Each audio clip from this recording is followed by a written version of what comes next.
Allora, oggi mi cucino risotto al radicchio tardivo di Treviso IGP, mantecato Monte Veronese.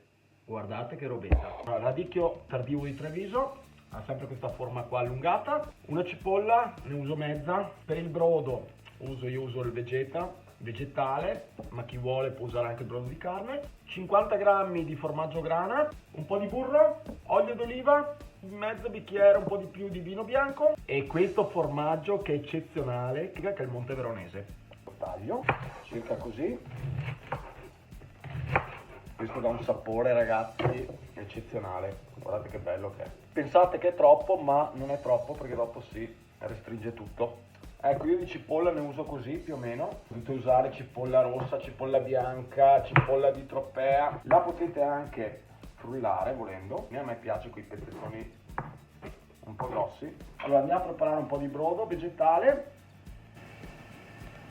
Per chi preferisce quello di carne potete farvelo con la carne vera e propria. Mettiamo un filo d'olio, ci mettiamo la cipolla e la lasciamo soffriggere a fuoco non altissimo, 120 grammi, che adesso vi dico a quanti pugnetti corrispondono. Questo è un piatto veramente facile da fare in casa, proprio un tipico piatto veneto, poi ognuno fa quelle sue piccole varianti. È un piatto che va bene veramente in ogni occasione, se avete qualche ospite, qualcuno, anche da soli. Se volete farvi un piattino che in un quarto d'ora, 20 minuti potete farvi tranquillamente da soli. Sano, buono e ce le invidio in tutto il mondo. Ma quando cominciate a sentire l'odore della cipolla che sta rosolando e che comincia a diventare intenso, buttate giù il riso. 120 grammi sono, ecco, 3 pugnetti e mezzo. Il riso l'ho fatto un po' tostare, che dopo prende meglio. Mi raccomando, la fiamma prima bassa con la cipolla per non bruciarla, in modo che sentite l'aroma. Dopo sapete quando buttare giù il riso, mentre alzate la fiamma quando dovete tostarlo. Adesso il riso sta prendendo, vedete qualche grano giallo e quindi buttiamo giù il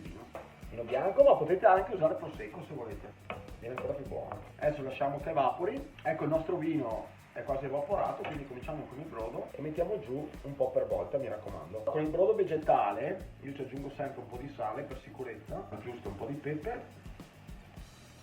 Quando cominciamo a vedere che questo brodo comincia ad asciugarsi, mettiamo ancora un po' di brodo. Fiamma sostenuta. Io ho usato il riso biellone nano IGP di Isola della Scala, che è in provincia di Verona, un riso di una qualità eccellente. Ci mette un quarto d'ora, 20 minuti circa a cuocere, ma non dovete stare lì con il timer. Quando il chicco di riso comincia a espandersi bene, lo capite da soli che è già pronto. Siamo arrivati quasi a metà cottura e siamo pronti per buttare il radicchio. Vedete un po' voi la quantità, perché dopo ognuno decide come sentire l'intensità del gusto del radicchio. Quasi a fine cottura ci metto dentro una noce burro, lo faccio sciogliere mescolando e fra poco siamo pronti anche per la mantecatura finale.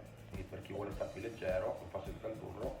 Adoro cucinare in casa veneto e con ingredienti veneti.